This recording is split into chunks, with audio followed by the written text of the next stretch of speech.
স্বৈরাচারী সরকার হাসিনার মতো ফ্যাসিস্ট সরকার যেন আর বাংলাদেশে মাটিতে জন্ম না হয়। সামনের বাংলাদেশ হবে ইনসিভিল বাংলাদেশ। আজ থেকে ঠিক 1 বছর আগে আমাদের এই শহীদ মিনার থেকে একটা পতাকা ঘোষণা হয়েছিল নারীদের নেতৃত্বে। ঠিক আছে, 1 বছর পরে আমরা ঠিক এখানে এসে উপস্থিত হয়েছি ইস্তেহার ঘোষণা নিয়ে। আমরা চাই আগামীর বাংলাদেশ হবে তরুণদের বাংলাদেশ, এনসিপির বাংলাদেশ। আমরা চাই বাংলার প্রতিটা ঘরে ঘরে যেন একজন করে এনসিপির কর্মীকে আমরা তারা করতে পারি। আমি যুবশক্তির কেন্দ্রীয় কমিটির একজন সম্পাদক হিসেবে বলতে পারি, ইনশাআল্লাহ সামনের দিন, সামনের যে বাংলাদেশ, সামনের বাংলাদেশ হবে তরুণদের বাংলাদেশ, সত্যের বাংলাদেশ। যে বাংলাদেশে থাকবে না কোনো রাজধানী মুক্ত।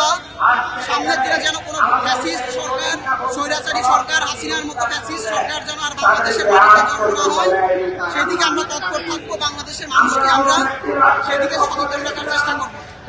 আর আমাদের আজকের যে প্রোগ্রাম, যে ইস্তেহার হবে, আমরা জানি সারা বাংলাদেশের মানুষ আমাদের পাশে আছে। সেই ভালোবাসা আমরা দেখেছি 36 দিনের যে জুলাই পদযাত্রা ছিল, সেই পদযাত্রার মাধ্যমে আমরা দেখেছি সারা বাংলাদেশের 64টি জেলায় যেভাবে আমরা দেখেছি মানুষের পুরোপুরি যে সমর্থনটা পেয়েছি। ইনশাআল্লাহ সামনের দিন, সামনের বাংলাদেশ হবে